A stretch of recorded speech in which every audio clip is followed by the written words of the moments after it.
right, today we're jumping into a really profound story. It comes from the aftermath of this absolutely devastating war, and it's a story that's going to make you question everything you think you know about happiness, suffering, and even faith. I mean, think about it. Why would anyone pray for more suffering? It sounds completely backwards, right? Almost insane. But believe it or not, that's the central question of the story we're exploring. And the answer we get from this incredibly wise queen, well, it offers a totally radical way to think about finding clarity when everything is just chaos. Okay, section 1, an aftermath of ashes. Our story kicks off right after a huge victory, but there's no celebration, not at all.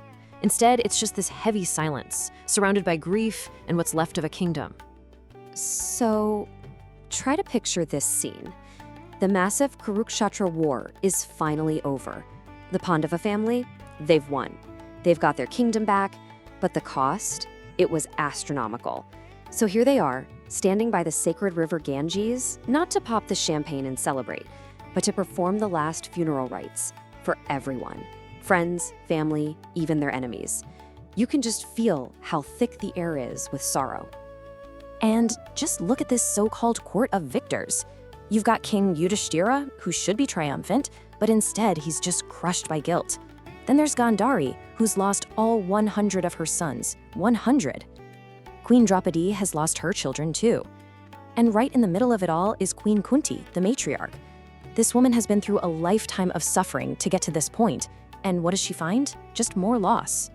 Every single person here is bound together by this deep, inescapable grief. All right, let's move to section 2, the final heir attacked. And just when you think things can't possibly get any worse, the violence of the war comes roaring back. It erupts right into the present moment, and it threatens the one thing they have left, the future of their entire family line. Out of nowhere, the widowed princess Uttara comes running towards their divine protector, Krishna. She is absolutely screaming in terror. You see, she's pregnant, and she's carrying the last heir of the Pāṇḍava dynasty. And there is a weapon of unbelievable power flying straight for her. Her plea is just heartbreakingly selfless and desperate. Save the child, save the future, even if it means I have to die. And listen, this isn't just some regular arrow. This is a Brahmastra, a celestial weapon, like a supernatural nuke with unimaginable power. It was fired by the son of their defeated enemy, and its mission is simple and horrifying. Kill the unborn baby in the womb and erase the Pāṇḍava family from existence forever. It's just the ultimate act of pure, spiteful revenge. So how does Krishna react? It's immediate, and it's totally miraculous. He doesn't just swat the weapon away. He pulls off this incredible multi-layered defense. First, he identifies it and throws his own divine discus, the Sudarshana, to counter it on the outside. But then, and this is the amazing part, he mystically enters the womb itself to create a shield around the tiny unborn child. He literally neutralizes the threat from the outside and the inside. And just like that, he saves the future of the entire dynasty. Okay, so section 3, a queen's radical prayer. You'd think everyone would be breathing a huge sigh of relief, right? I mean, they just dodged total annihilation, again. And it's right in this moment that Queen Kuntī steps forward. But what she says next is not at all what you'd expect. So Kuntī starts her prayer by pointing out this fundamental truth about perception. She says, look, to most people, to the foolish, Krishna just looks like a normal guy. A really charismatic guy for sure, but still human. It's like he's an actor on a stage, playing a part. His real divine nature is hidden behind what she calls a curtain of illusion. But the wise, she says, they see right through that. They see him for who he truly is, the supreme, something totally beyond our normal senses. And you might ask, how is she so sure? Well, it's because of her life experience. She starts listing this unbelievable chain of disasters they've been through. I mean, being rescued from a poison feast, saved from a house specifically designed to burn them alive, shielded from this horrible public humiliation, somehow surviving years of exile in the forest, and on and on. As you can see, every single one of these calamities was a moment when Krishna showed up and saved them. A pattern becomes crystal clear. Whenever danger shows up, so does he. Which brings us to our next section, the gift of adversity. And this is the real heart of her prayer. This is where she makes a request that is so shocking, so completely upside down, it flips the entire meaning of suffering on its head. Get ready for this. This is the moment. Instead of praying for peace, for an easy life, she prays for all those calamities to come back, again and again. And you have to ask, why? Well, for her, adversity is a catalyst. It's the trigger. It's only in those moments of absolute rock-bottom desperation, when all hope is gone, that she has felt Krishna's presence the strongest. For Queen Kuntī, calamity means connection. It means communion. Her whole philosophy is really summed up in this one incredible Sanskrit term, akinchana gocharam. It basically means that the divine can only be seen, truly perceived, by people who are materially destitute. Now, she doesn't just mean poor. Kunti's point is that pride, the pride you get from being born into a fancy family, or having tons of money, or being super powerful, that stuff blinds you. It builds up your ego and just blocks your spiritual vision. It's only when you're stripped of all that, when you have nothing left to hang your ego on, that your eyes can finally open and you can actually see. And her prayer builds to this final, really radical request. She asks Krishna to cut her ties of affection, even to her own family, the very people she's fought for her entire life. She wants her love, her consciousness to flow to him as naturally and as unstoppably as the river Ganges flows to the sea. Now, this isn't about her just abandoning her family. It's much deeper. It's about redirecting her love towards its ultimate source, to love them through that divine connection. Okay, so let's shift gears. Section 5, a king's unbearable guilt. While Kuntī is finding this incredible spiritual clarity through all her suffering, her son, the new King Yudhiṣṭhira, is going in the complete opposite direction. He's sinking into this deep, very human darkness. He's the victor, the king, but all he feels is the crushing weight of that victory. This table really lays out the paradox perfectly. I mean, look at the left column. On paper, it's all good news, right? He won, he got the kingdom back, the family's future is secure, victory. But his inner reality, what's going on inside his head, that's the column on the right. He is just consumed by guilt, totally horrified by what it took to win, and he feels like his soul is permanently stained. So the external fact of victory is completely wiped out by his internal feeling of horror.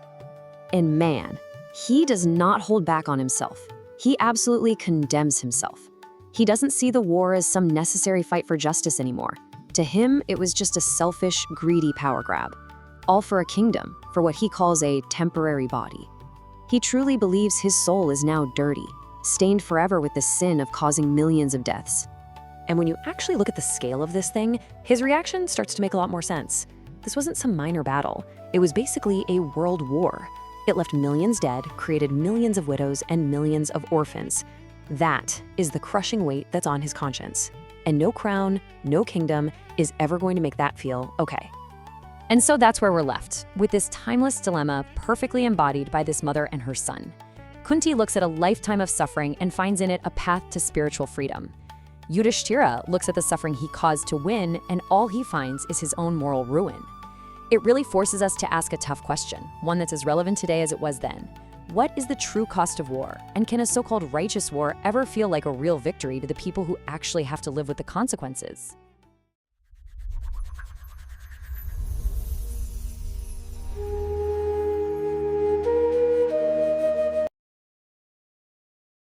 Okay, let's unpack this. Today we are moving straight into the deep, echoing silence that follows the greatest war in ancient history. That's right. The source material is just. It's profound. We're looking at specific, intense excerpts from the 8th chapter of the first canto of the Śrīmad Bhagavatam. This is really where devotion, despair, and high philosophy all collide in the aftermath of Kurukṣetra. Absolutely. And what makes this chapter, I think, a true masterpiece is its ability to transition so seamlessly from raw human emotion to these monumental metaphysical realizations. Right. It captures that immediate post-war trauma, it features a dramatic divine miracle, and then it gives us some of the most philosophically charged prayers in the entire tradition. So our mission is to trace this emotional and intellectual journey. And we're doing that through 3 very different people. Yes, 3 very distinct individuals, Uttara, Kuntī, and Yudhiṣṭhira, and how each of them reacts to the presence of their protector, Krishna. And why does this specific deep dive matter to you right now? Because we are looking at a masterclass in navigating complexity, isn't it? This isn't just an ancient text. Not at all. It's a detailed study of human reaction. I mean, what does true victory cost? What is the utility of suffering? How do different people process immense loss while standing right next to the ultimate source of power? We're hunting for those surprising emotional truths that, cut through the noise. A perfect way to put it. So let's begin by settling into that heavy atmosphere. The Pāṇḍavas are, well, technically the victors, but the source makes it so clear there is no rejoicing. They are grief-stricken. Completely. The first thing they do, alongside Krishna, is head to the banks of the Ganges to perform funeral rites, offering water to their slain relatives. It's a moment of collective, immediate grief, what the text calls Chikarpita. Yes. The initial scene is just dominated by mourning, and Krishna's participation here is crucial. He is present not as a king, not as a warrior, but purely as the consoler. He is actively involved in soothing those most impacted: Dhritarashtra, Gandhari, Pritha, Draupadi, all of them bearing this tremendous weight of loss. And he doesn't give them a military justification, does he? No, not at all. He offers a philosophical balm. And what is the essence of that comfort? It's not just simple sympathy, is it? Oh, far from it. The central thing Krishna uses is the irresistible flow of time, which the text calls kala, upon all beings. He shows them the inherent ceaseless movement of existence. So he's zooming out. Exactly. By focusing on kala, he establishes that grief is inevitable because loss is inevitable. But dwelling in that grief denies the irreversible action of time itself. He shifts their perspective from, say, personal failure to cosmic reality. That grounding in the cosmic reality of time is so essential because it sets the stage for his own necessary departure. I mean, Krishna has successfully restored the throne to Yudhiṣṭhira. His work is done. Right. He eliminated the oppressive rulers, oversaw the performance of 3 great sacrifices, and ensured Yudhiṣṭhira's purifying fame spread widely. With his royal duty to the Pāṇḍavas complete, the time has come for him to head back to Dvaraka. But just as he's about to leave, Yes. this is where the drama truly ignites. Krishna is seated on his stride. His chariot decided to go, and then whoosh, a woman, completely fear-overwhelmed, rushes toward him. This is Uttara. Her emotional distress just pulls the narrative away from the philosophical abstract and slams it right back into urgent action. And Uttara's plea is one of utter desperation. She addresses him with these monumental, powerful titles. Great yogi, god of gods, lord of the universe. Yeah. But her request is brutally simple. Protect. Protect me. She is targeted by a scorching iron arrow. But what's unforgettable about her appeal is the target of her fear. She's not primarily begging for her own life. Exactly. Her cry is so specific. Do not let my fetus be destroyed. This is the future, the very last living seed of the Pāṇḍava dynasty. Uttara knows the consequence of failure is total dynastic extinction. And Krishna immediately recognizes this weapon. He knows it's from Ashvatthama, Drona's son, and it's intended specifically for that purpose, to make the Pāṇḍava line extinct. Yes. Now, here's the surprising fact. You would expect Krishna, the master of all weapons, to just, deflect the attack with his Sudarshana disc. But the text describes a far more profound defense. It does. He protects them externally with his power, of course, but the text gives us that deeper detail. Hari, the Lord of Yoga, who resides within all beings, did not just deflect the weapon from the outside. What did he do? He used his own internal yogic energies, Vamyavyagar, to cover the wound. Wait, if Krishna is already the supreme controller, why use an internal shield? Why not just stop the weapon outside? What does that tell us about the nature of divine protection? I think it tells us that true protection is inherent, not just reactive. The Brahmastra, while it's the supreme weapon, is still a physical force, however subtle. By covering the fetus with his own Maya, his divine energy from within, Krishna demonstrates that ultimate security is not an external shield. It's an internal constitutional reality. The protection wasn't just delivered by him. It was him. It was him, precisely. The source material underlines the power of this divine confrontation. The supreme weapon, which is described as irreversible, was immediately pacified when it met this superior Vaisnava energy. It quieted down. It's the ultimate hierarchy of power being asserted, no. And the texts remind us not to be surprised by this miracle because Krishna perpetually creates, maintains, and dissolves the entire cosmos using that same energy. This act of protecting the fetus is simply a small, focused instance of his eternal work. That miracle of protection brings us face to face with the depth of devotion.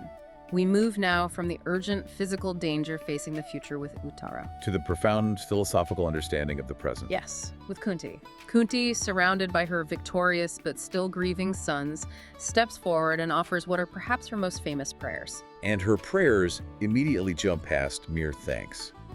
She identifies Krishna as the primal person, completely beyond the material realm, and then she offers us one of the most powerful analogies in the entire text for understanding the divine presence. Which is? She says Krishna is hidden by the curtain of illusion, Maya Javanikachanam, invisible to the foolish eye, exactly like a stage actor concealed by his costume or the backdrop. The actor analogy is brilliant. I mean, he is visible, physically present right in front of her, yet completely obscured by the very drama he is enacting. She honors him with his famous names Vasudeva, Govinda establishing his history. She then builds her argument by presenting a meticulous history of her family's relationship with him. In a truly memorable detail, she catalogs the specific past dangers from which Krishna rescued them: poison, fire, the cannibalistic demon, the wicked assembly during that dice game, Right. the hardships of exile, the weapons of the Maharajas, and now finally, this Dranayastra. And this litany of disasters leads her to the most counterintuitive prayer in the whole chapter. It raises such an important question. After listing every horrible thing they have survived, she makes a truly shocking request. She asks, "Let calamities, let vipadag come upon us again and again, O Guru of the universe, so that we may see you." Wow. It's profoundly challenging. She connects misfortune directly to the opportunity for divine sight. The insight here is that spiritual clarity is an inverse function of material comfort. When everything is going well, we forget the divine. When calamity strikes, we turn to Him and gain a vision that guarantees freedom from the cycle of rebirth. But isn't that dangerous advice? Does this mean we should actively seek out hardship if we want a divine connection? I mean, most people pray away from problems, not into them. Well, that's the critical difference, isn't it, between the prayer of a relative and the prayer of a philosopher. Kuntī is saying that hardship forces us into that state of dependence where we become unattached, or akimikaragokaram. And that's the only way to approach him. That's what she notes is the only way. She observes that those who are inflated by the pride born of wealth or learning or beauty, they simply cannot approach him. Material success, she argues, actually becomes the primary barrier to spiritual access. So prosperity blinds you, while disaster clarifies your focus. That's a powerful reversal of conventional wisdom. And this leads her to explore the ultimate irony of Krishna's presence. This bewildering display of the divine play. She states that the actions of the unborn and the non-doer coming down in mortal forms are confusing enough. But the most charming display of this illusion, The one that brings her the most joy. the one that brings her the greatest joy, yes, is the moment he was tied up by his foster mother, Yashoda. The moment the Supreme Controller was caught in a moment of childish mischief. Precisely.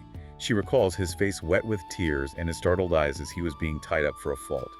Kuntī claims that this vision of the all-powerful Lord being terrified by a simple mortal mother is so sweet that even fear itself fears it. That's an incredible line. It elevates vulnerability into the highest expression of divine grace and accessibility. She then pulls all these threads together, doesn't she? She brings forth 4 distinct reasons why Krishna chooses to incarnate. To glorify the pious, to protect devotees and kill demons, to remove the burden of the earth. And most relevantly for us, he appears in order to provide stories worthy of hearing and remembering for those who are suffering in the material world. His life, his pastimes, they become the library of spiritual sustenance that we use to get through our own hardships. In her final beautiful request, Kuntī asks Krishna to cut the strong knot of affection she holds for her sons and her family. She asks that her devotion flow eternally and unhindered towards him, like the steady, irresistible current of the Ganges flowing into the ocean. It's a complete spiritual surrender. She's asking to trade a temporary material love for an eternal singular focus. And that brings us to the final dramatic shift. Krishna smiles, he accepts Kunti's lofty words, and he's ready once more to depart, but he is stopped. Not by a plea for future protection, not by the ecstasy of a philosophical vision, but by the overwhelming, profound guilt of King Yudhiṣṭhira. This just drags the entire narrative back down to the inescapable human cost of victory. It's such a powerful contrast. Yudhiṣṭhira, the son of Dharma, is crippled by despair. The texts tell us that even after receiving comprehensive counsel from Krishna and great sages like Vyasa, who shared ancient histories designed to comfort him and justify the war, Yudhiṣṭhira remains overwhelmed by sorrow. A sorrow over what, specifically? Over the massacre of friends and family, his guilt is rooted in this brutal self-condemnation. He questions his own ignorance. He laments that he destroyed many Akshohinis, tens of thousands of armies, all for the sake of a perishable body, his own kingdom. He feels his victory was meaningless against the mountain of death he caused. He fears eternal hell because he believes he killed those sacred to him. Children, Brahmins, friends, fathers, brothers, and gurus. He's taking on every single sin of the war. And this is the part that truly stands out to me. He explicitly rejects the counsel of the wisest men in the land.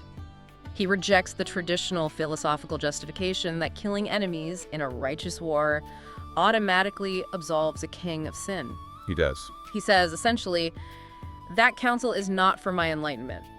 It's an intellectual and a moral rebellion against conventional justification. He finds that justification morally bankrupt. He feels the guilt of causing suffering to the wives of the slain cannot be wiped out by sacrifices or rituals. And he employs that devastating analogy. The one about the mud. Yes. Trying to wash away the sin of killing beings with sacrifices is as impossible as trying to cleanse muddy water with mud or trying to purify wine with wine. The solution ritual action is itself tainted by the violence it seeks to eliminate. His conscience is just. It's rejecting the theological loophole. So what does this all mean when we synthesize these incredible snapshots? In one single chapter, we've witnessed physical rescue from an ultimate weapon, a philosophical declaration that calamity is the gateway to salvation, and the deep, unshakable moral reckoning of a victorious king. The great insight, I think, is the powerful clash between divine reality and human morality. Kuntī fully embraces the idea that misfortune provides clarity and opportunity. She demonstrates the divine utility of adversity. Right. But Yudhiṣṭhira, having achieved the victory and restored the cosmic order, is left with his crippling moral weight. Victory brought him despair, while calamity had previously brought Kuntī divine sight. It's a fascinating, potent reversal. Indeed. Our source material suggests that nature thrives only by Krishna's glance. So, if divine presence ensures the physical flourishing of the world, what does Yudhiṣṭhira's overwhelming, unshakable guilt, even when he's being advised directly by the divine, what does that tell us about the ultimate nature of moral responsibility? The source suggests that sometimes the true path to purity is not through victory or ritual, but through the profound, unavoidable knowledge of the suffering one has caused. A difficult knowledge. A very difficult knowledge. So what kind of knowledge, then, is truly more purifying than the pride of success? That's something to mull over until our next deep dive.